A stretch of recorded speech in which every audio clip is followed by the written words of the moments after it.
Jay, so we've seen, additional video come out about this Jay Morrison situation with this real estate deal that kind of went south, and the gentleman's still disgruntled talking about it. But I just want to talk about investing for a second so we can educate our audience. We know that real estate deals sometimes fall through. Was that the case here? Was it that, or because I feel like he thinks it was sinister, but I think you have a different thought. So what's your thoughts about it? As of right now, it doesn't seem sinister to me. As of right now, it just seems like a real estate deal that went sour, especially when it came to the COVID space. This was in COVID. The biggest overtaking or undertaking that the Tulsa Real Estate Fund had was that building in Atlanta. Well, we all know that commercial real estate was one of the things that was hit the hardest all over the nation throughout COVID. And so a building in Atlanta wouldn't be any exception, right? But I heard the gentleman say the dumbest shit in the world, trying to sound cute. I don't invest nothing. I can't stand to lose. But when you invest, you don't expect to lose. What the fuck? Which one is it? Which one is it? This is why I keep talking about with business, because business is supposed to be an investment. It's risk.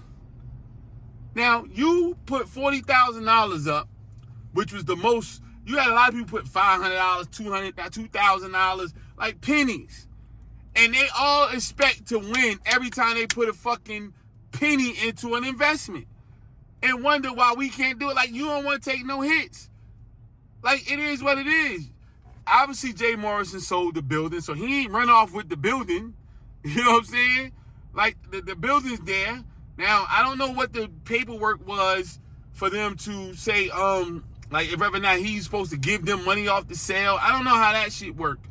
But at the end of the day, he ain't Bernie Madoff nobody. Like, I seriously doubt that. He ain't go Google Platinum like that. I just think that investing with our people, or allowing our people to invest with you underneath those circumstances, is a real tough scenario.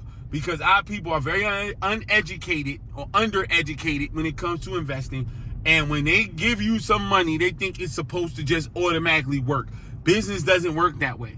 When you tell a person, oh, well, you're going to lose money your first 3 years of business, they start arguing with you because they think that having a business is them starting to do their own shit on their own and creating their own job, and they wonder why they ain't lose no money, because you don't have a business. You have a job.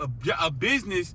People, everybody, you TDJs, anybody, oh man, first 3 years I was paying somebody else. I wasn't even paying myself. Like, that's how it works. This shit happened, 18, 19? Then you run into COVID? Like, what the hell you expect? But only knowledgeable and sensible acting individuals will understand that. And the dude, he's a real estate developer. You saying, like, this is your way of jumping out and getting your notoriety. Like, if you get into it like that, losing 40 bands wasn't no thing. Losing 40 bands wasn't anything.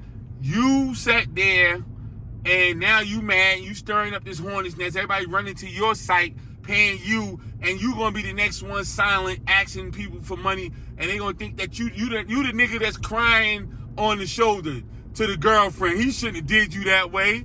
He shouldn't have been that. He shouldn't have did you like that. I would never do you like that. I wouldn't do my girl like that so niggas can jump and go with you. Like, nah. This is business. And it doesn't always work. And people, especially black people, need to learn and understand that business doesn't always work. That doesn't mean somebody shitted on you. That doesn't mean somebody took your money. It's an idea. That doesn't mean that they were able to bring it all the way to fruition. They were able to sell you on it. You believed in it. Like them, things happen. But especially when you talk about global pandemics and shit like that.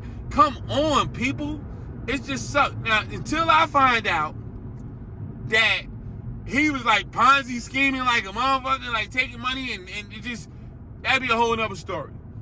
But the biggest thing he bought, which they said it was like $3.5 million. I don't know how much money people gave him, but that's about right for that building. So if all y'all gave him that and he bought that big ass building and tricked it out the way he did, then there go the money. Y'all looking at it. It just didn't generate the other money that y'all thought it was. But that's a good amount of the money. I ain't gonna say it's all of it, but that's a good amount of that money that's in there. That was $3.5 million. Because y'all ain't give them $50 million, $100 million. This is what I'm saying. We're arguing over $3.5 million or less than $5 million, and Bernie Madoff ran off with billions of white people money. And then they sitting there watching you argue over pennies.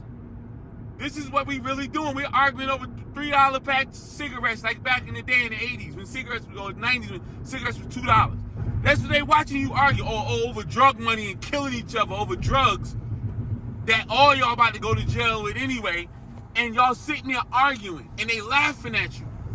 They're laughing at you, ready to burn them at the stake. And you gave up $2,000, a Louis bag. Oh, he did me so wrong. I gave up $500. You gonna spend that in a month eating out. The information that he was giving was worth $2,000.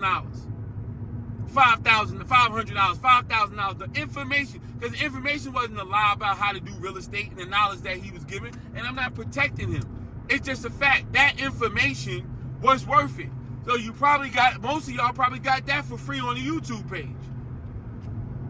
To make you even be compelled to give up some bread. Him going out there, telling how much money he got on the streets when people could have robbed him. You saw him on video with cash pushed up on him in the mall. Like, jokers could have got at him. Him putting it on the line to teach that type of situation. Yo, that's worth $2,000, $3,000, $4,000, $5,000. A lot of y'all just want to pay money and invest in stuff to say y'all doing stuff. And y'all not educated. And y'all want other people to do the work for y'all. Do your own due diligence. And again, truly don't invest something you can't afford to lose, because a lot of investments, more often than not, fail. Newsflash, especially short term. If you can hold on to it for long term, then the world will work itself out and then you'll get your bread back. But if it's a short term thing, it ain't popping like that. So keep thinking that if you want to, that's your loss. But yeah, man, I think they need to stop that. We need to get a whole lot more educated on what investment really is, and then how what the risk is in investing and starting a business, so that we won't go through this anymore.